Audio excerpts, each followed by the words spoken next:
Well, congratulations on making it through the first week of school. Oh, I'm not in school. no, but our I've kids been there, are, and we're done waking that. them up early. Oh, And I so had early. a strategy, Mm-hmm. and I was like, this is gonna work. I will put them to bed at a reasonable time the whole week before school starts and wake them up early-ish the whole week before school starts, and then we will adjust. And it doesn't feel like we've adjusted, although our second grader is just bouncing off the walls, excited about school, and that makes me very happy.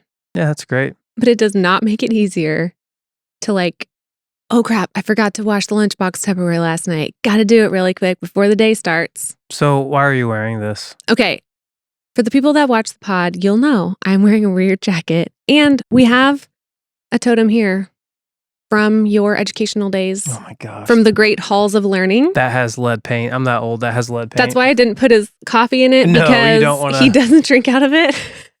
That guy from Instagram who trust goes, it. everything is lead. Mm-hmm. He would totally test that and it would be positive. That gold paint around the top, 100% lead. for sure lead. Don't touch it. Yeah. I think I've had drinks out of that. Maybe you before. shouldn't. Yeah, But it says Joey on it. a touch of lead. Yeah, that's very it says funny. Joey. I wonder and how then they got all your that, classmates because- are on the back.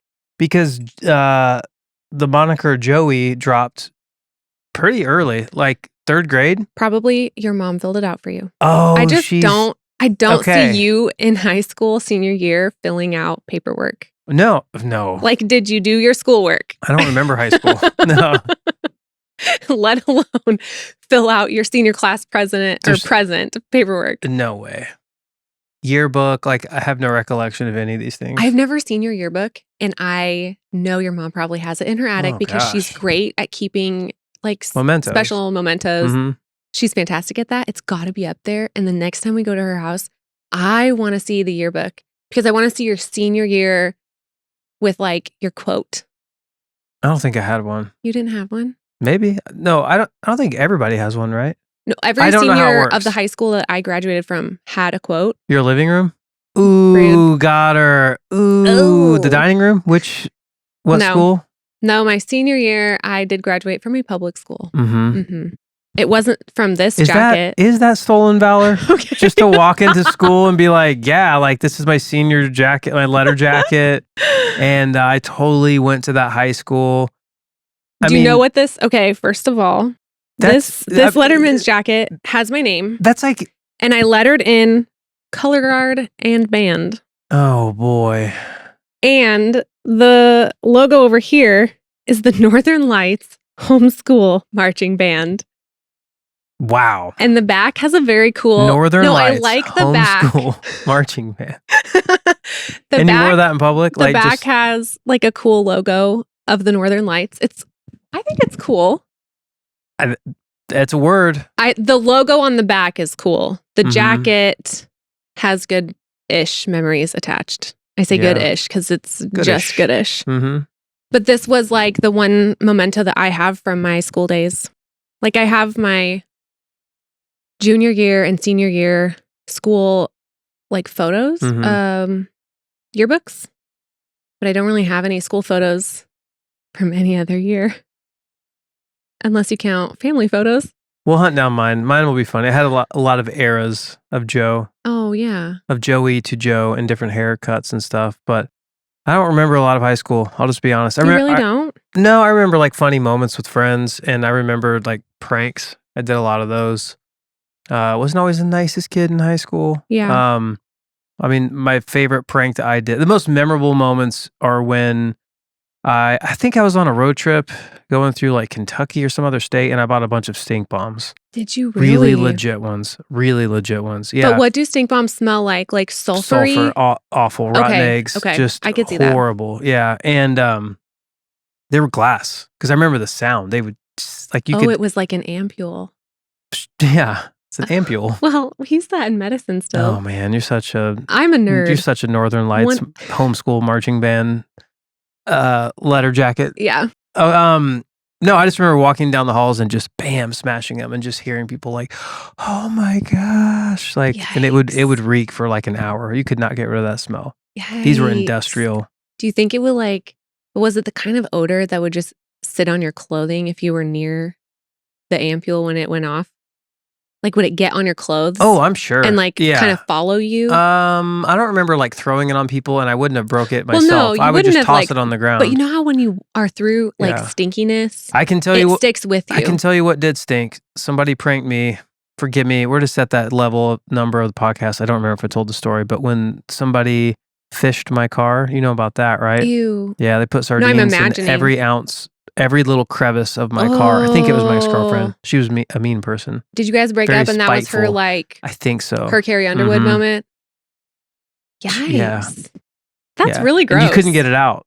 It was like minnows, like bait, and then they put it in Ew. my Camaro, and all the vents that and the one. like. You couldn't see where it was coming from, so it took a long time for them to basically like Did they have break to just down dry and up? just dry up. So to this day, if that car is somewhere, there's little bones just all throughout. Ew. And the greatest senior prank I heard, and I can't remember, it's been so long, I don't know if this was real or rumored, but a lot of people told me it was real, but I wasn't there. So this was like 3 years before me senior prank. Yeah. So I was maybe freshman. I don't remember what it was, but it was a couple of years ahead of me. Mm-hmm. But people talked about it, and I still don't know if this is true. But they disassembled the stairs. Like you could take the individual stair planks off in the middle of the high school that go upstairs. I don't know about all of them, but many of the stairs, and threw them in the swimming pool. Wow. And they had to like drain the pool to get them out. That's a pretty good senior That's prank. legendary. That's a good senior prank. I don't remember what we did. I think we had one, but it wasn't memorable. So it was probably fairly tame. If we had a senior prank, I was not involved because Mhm. I was not at in any way popular, like at all or included. Are you sure? But you were the official member of the Northern Lights homeschool marching band. This was not my public school colors, so I didn't wear it to public school. Okay. I just let people think. I think when I was in public school and I joined up in junior year, I just let people think I was like new to town. I definitely remembered them all from 3rd and 4th grade. Oh, it's The so other 2 embarrassing. public school years I lived, I remembered like a couple people, but then I just didn't say that because that's weird. I knew a little bit to not be weird, but there was a lot that I didn't know, and I had quite the education when I got to public school. Like I didn't know a lot of words that you do say in public high school. One of the most memorable things was showing up to public school having really only ever seen high school in movies and thinking it would be like the movies. To where all the high schoolers look like they're 29 years old. Yes. And to where there would be like clearly delineated groups of friends. Like, oh, the jocks and, you know, the hot girls and like the I don't know, emo kids and the one like in Clueless. That's kind of the vibe. And in Mean Girls, that's the vibe. And it's just not like that. And that was really shocking to me. But I do remember like my first day of class, I went to US history and it's in the basement and the classroom was kind of dark already. And I'm like sitting up straight. I'm ready to be a good student because I have all of these like horror stories that I've heard from my parents and other people and things I've seen on TV. And I was like, I got to be good on the good teacher's good side. And the teacher is named Mr. Bernanke. And he turns on a movie. And I was like, oh, this is supposed to be cool at public school.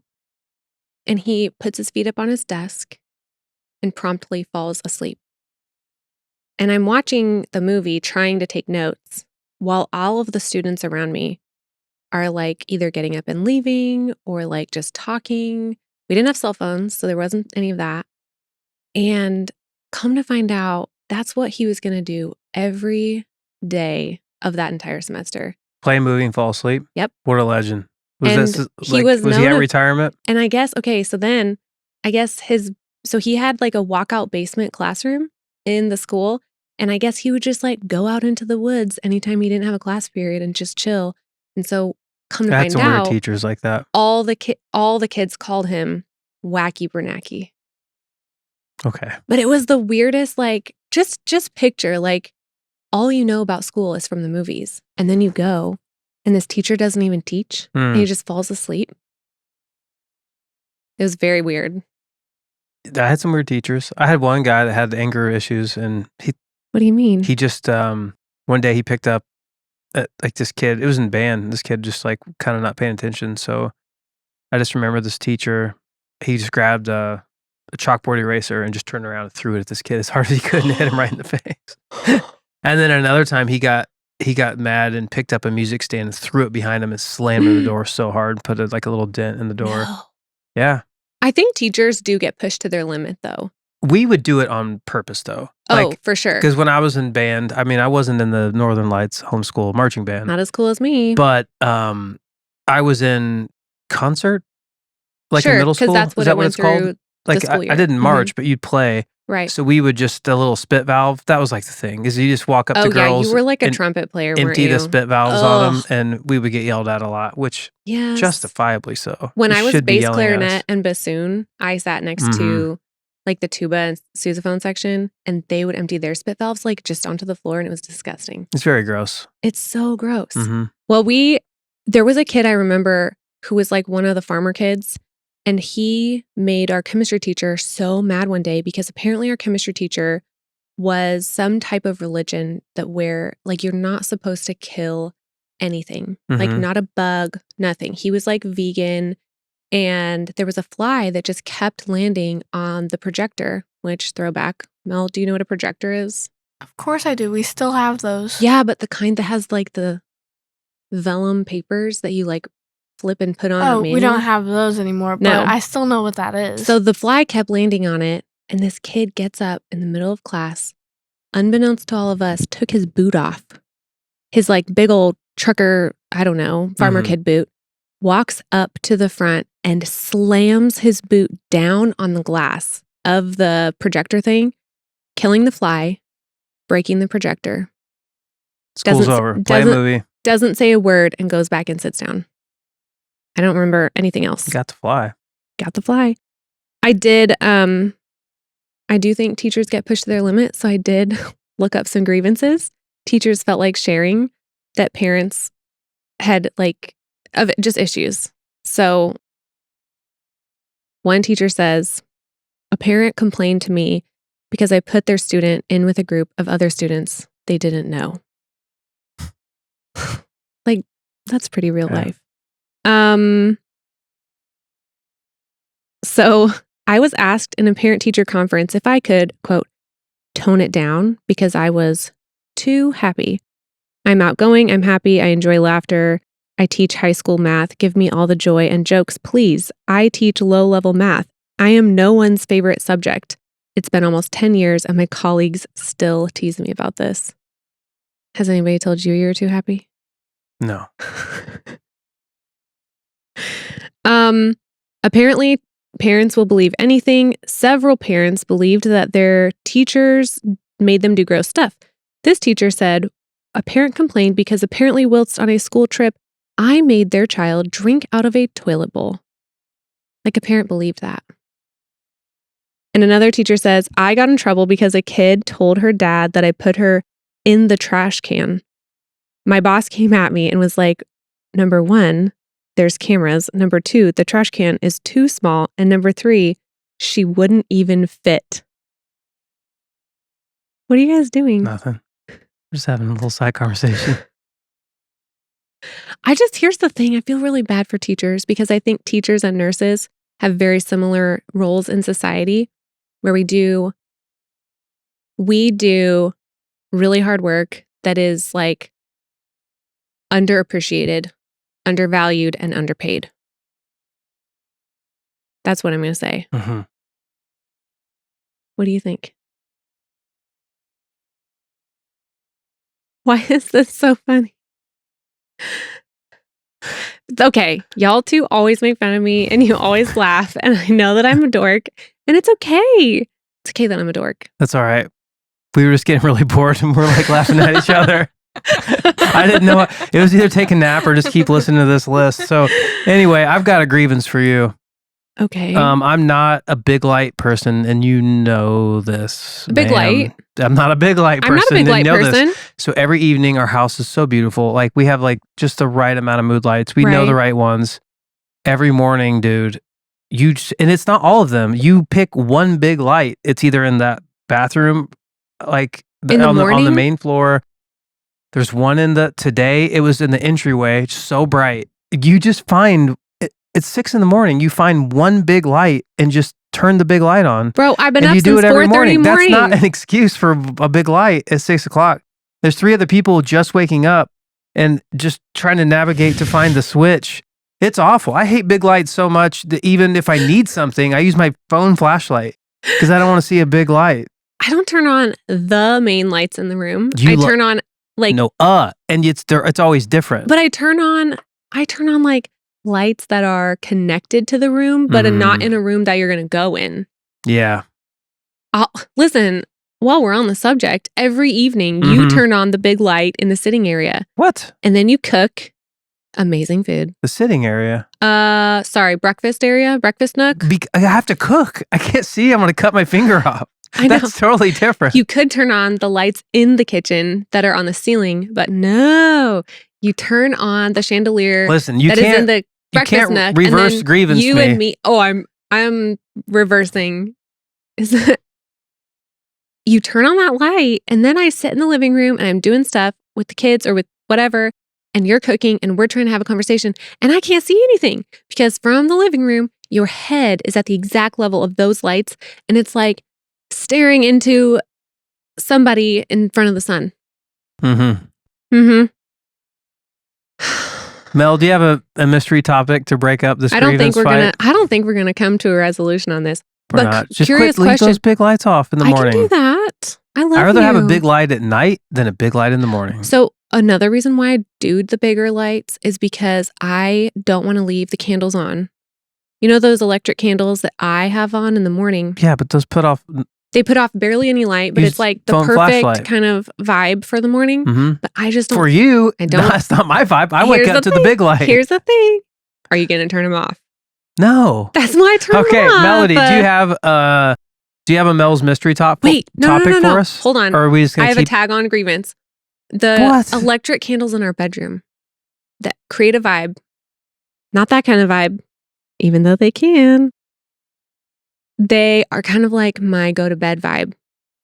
And I go to use the little remote control on them and turn them on and set a timer on those little candle lights, and they don't work because you are turning them off on the bottom of the candle. Can't find the remote. The remote it's in the dark. Trying to go to bed. Literally always in the same place. I don't know. Mel, do you have a mystery topic? Are you just going to interrupt me again? I want to take a little pause to see if you have to say anything more. She's coming after the Northern Lights homeschooled marching band leader. Dad never said if he's going to use the light remote or not. What, you got anything for us, Mel? All right, go, Mel. Yeah, okay. This is completely different than school, but are zoos more for human entertainment or for the preservation of and safety of animals? Jeez, that's a good one. Dang. Bro, you think about this all by yourself? You think about deep stuff.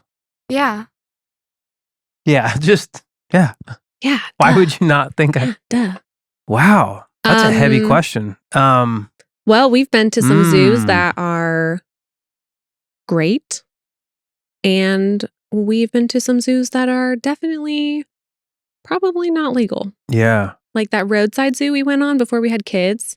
When we were driving up from San Luis Obispo. Do you remember that? Yeah, with very the tigers? sad. It was awful. I worked at a fish zoo, so I am a fan. I think they have a different name for that, but yes. Yes, but it is like a zoo for fish. And what do you think the first zoo was? Like the Ark?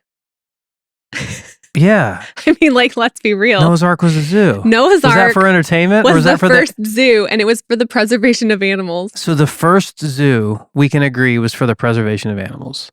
But somewhere along the line, like Noah and his family were like, look at that lemur. Like, they, you know what I mean? And then it'd hide behind like a crate or a box, and like, I can't see it. Like, we need to put it in its own space. Okay, but every now and then it throws stuff at us, so let's put some glass up. Like, how did So the first zoo, I think, started pure. But was it like a free range, or did they all have their own little cages? I think it's. I think I picture they're I all. think it was free range. No, I think that was the origin of the zoo.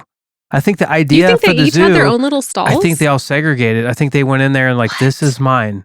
Like, were insects on there? I don't know. They must I have don't been. understand 'Cause how there's it still works. some here. Yeah. There's so many jokes about how like mosquitoes got back onto the ark, but somehow unicorns and dragons didn't make it. Yeah. I mean, they could have hung on to the outside of the ark. They could The ark have. didn't go underwater. Things could have been hanging on to the ark. Yeah, but It's like got a little what? bit They went on wet. a 40-day blood fast? Like just didn't have anything to eat? Can a mosquito even live No, 40 they could days? sneak in. There's probably like breathing holes and stuff. But if mosquitoes lay their eggs in still water, and that's where they have to grow, Mm-hmm. that means like there was mosquito eggs in the buckets of water on the ark. Yeah. Gross. And- So zoos. So zoos. The first zoo was the ark, but preservation of animal. When did it turn into? Entertainment. I would say now it's 90-10. This is my personal 90 opinion. entertainment. I think it's 90% entertainment for people and 10% because all zoos are in the name of like, this is a helpful preserve for this rare blah blah blah, and I'm just like, okay, like, is there? There's no other way to preserve this animal other than charging me admission and just having me stare at it. Or Melody just went to a zoo and she was petting like a stingray. What else? Yeah, you fed a kangaroo, right? And a little baby shark, and it was really cute. And I Aw. also fed flamingos and birds, I think you which- mean free mangoes. whatever. And I don't think that was probably the smartest idea to just let random people feed the animals, but it gives them money Depends on the and animal. it's fun. I think giraffes are pretty nice. They're Yeah, very slobbery. I fed a giraffe too. So I think that is about the entertainment of people. I think it is. Not a big fan of zoos. I'm all about preservation of animals. I'm all about nature preserves. Like when you see wildlife on these like multiple acres. like but Yellowstone. That is a nature preserve. Yeah. And it protects the bison, probably the wolves. But we have dogs, they run around. If you put them in like a small containment and just had people just stare at them all day, you'd feel Yeah. sad. Yeah, you would. That's not for them. You don't do that to people either. Yeah, it's called prison. Well, But we can't go but we view don't them. go like, oogle at them from the the Oh, street. But that's a way to raise some money though. Oh boy. Because these prisons, I've heard they're privately owned. They are. And you don't think some like, I don't know, what would it be? The Dude, there CEO is of a probably prison? Like who? there probably is like a whole subgroup of people that'd be like, yeah, I'd pay $50 to go walk through a prison. 1,000%. Yeah. Yeah. People would do that. And I bet they've tried and like the government's like, you can't do that. You can't do that. They're like, they're already in cells. Like they're already contained. All we need is That's admission weird. and a walk That's by. weird. Yeah. I think so because I worked at the Monterey Bay Aquarium, I got to see a little bit of behind the scenes. And I think that definitely is, I think that one is 60-40. 60% for entertainment, 40% preservation because they do so much good work. But then you go to like some of these places that have like big sponsorships and it's like the Home Depot chimpanzee exhibit. And you wonder like, That's some Tiger King this action. feels a little bit Tiger Kingy. Yeah. Yeah. Yeah. And I just think I really get sad about the fact that like in the United States, there's not enough laws protecting animals from crazy people who just want to have like a chimpanzee at their house. What if that's the ultimate penalty? Tiger King is literally, he's in prison. It's like if you hurt or abuse an animal, Dude. you become the sideshow and now people will come and just stare at you. People would pay to go see. He'd probably like it though. He seems like a weird guy. He'd love He it. ran for president too. He Did he did. He likes stuff like in his that. documentary. But like people are allowed to have exotic animals. And I just don't know how I feel about that. I think it's kind of weird. I mean, I would love a big lion or tiger. They're very cool until they bite you around your neck. They're cool for like probably a month and then they grow up to be too big. Mm-hmm. Yeah, I'm not a fan. Then you have to tranquilize I'm them not a fan of or zoos. like drug them like those tigers that we saw in that little Have you- roadside thing. They totally were drugged. Oh yeah, They were totally in drugged. the heat, it was awful. It was awful. Have you heard the conspiracy theory that pandas are not real? I can see that. Okay. That looks like a smaller person in a costume, Okay. right? Apparently, and here, I've guys, heard birds aren't take real. what I have to say with a very large grain of salt. Apparently, all of the pandas in the world are legally owned by the government of China. All? Apparently, Okay. because That doesn't they sound come from right. China. Mm-hmm. And so any pandas in zoos in America are, I guess, borrowed or loaned or rented. Yeah, leased Correct. pandas. But then there's this whole thing of like, maybe it's a person inside of there or it's a robot, but like pandas aren't real. Because what purpose do they serve? Apparently, they just eat bamboo and have no predators. And so why are they going extinct? There's no predators for them. Do you think that's right? I think it could be. It'd be like a small vegan human because they have to just eat bamboo all day. They'd Yeah. have to be comfortable with that. Yeah. Has anyone ever scared a panda to see if they make a like a sound? Oh, I've seen a really cute video of a panda Yeah? sneezing and getting scared And by its own sneeze. did it look like a person? Yeah, it did the whole like, Well, I've seen little pandas. So I don't know how you do that. Well, oh, you'd have baby to put panda. you'd have to put a baby in a But panda costume. think about how rare it is for a panda to have a baby.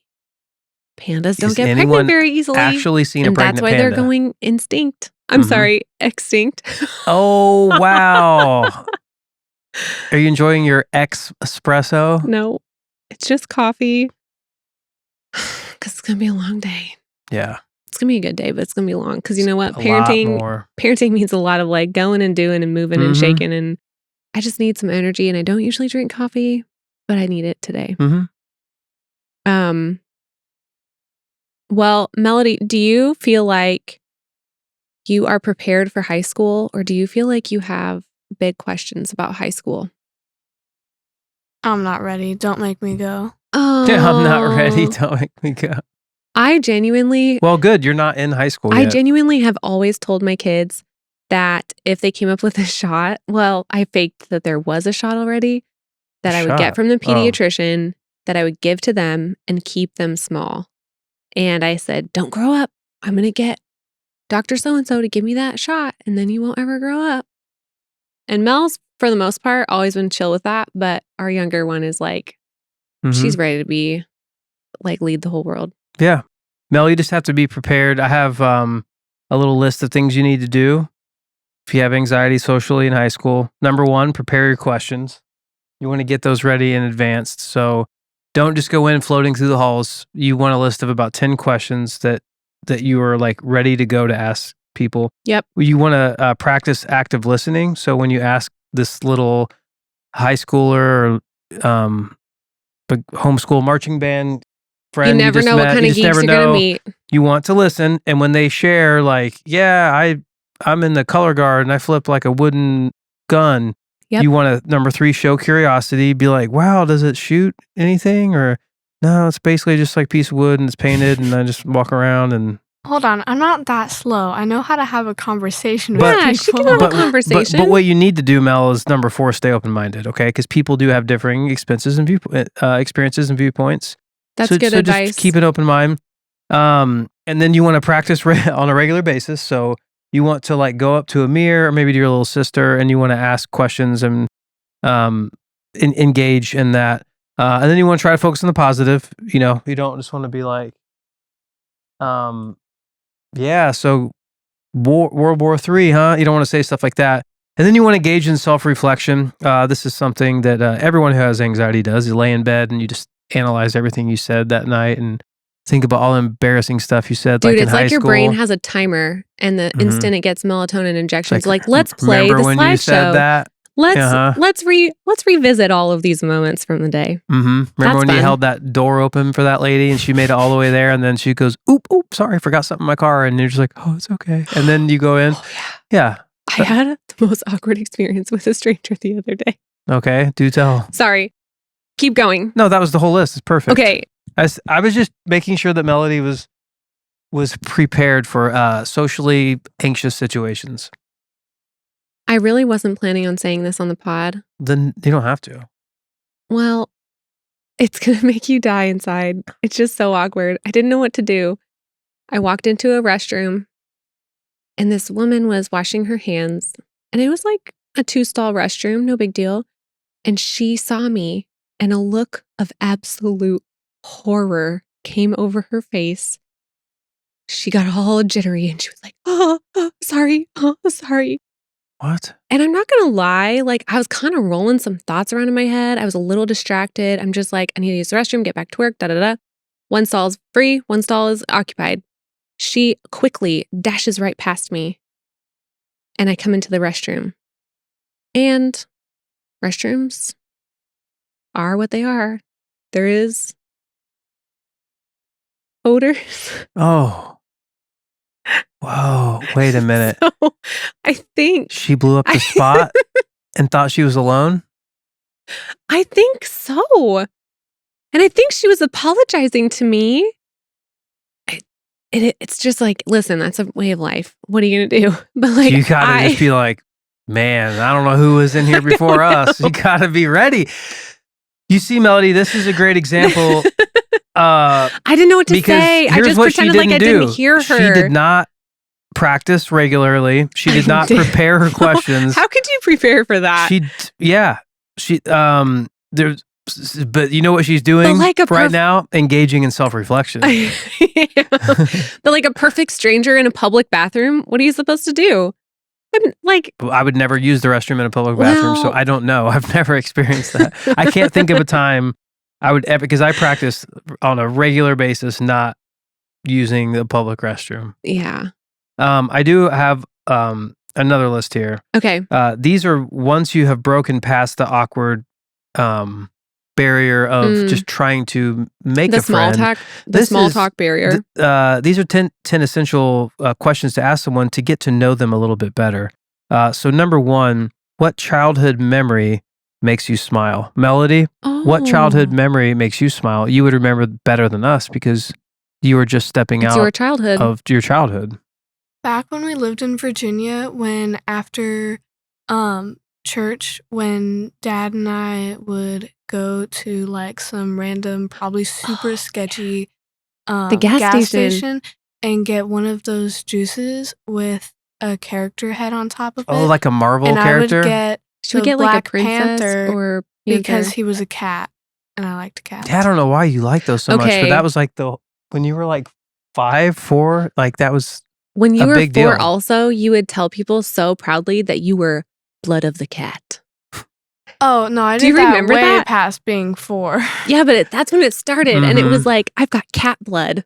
I'm blood of the cat. Like you thought you were part feline and it was really cute. Well, at one point, I also genuinely thought I was an elf. So we can't trust little me very much. Don't trust little you was imaginary, thinking cute. Yeah, little creative Melody.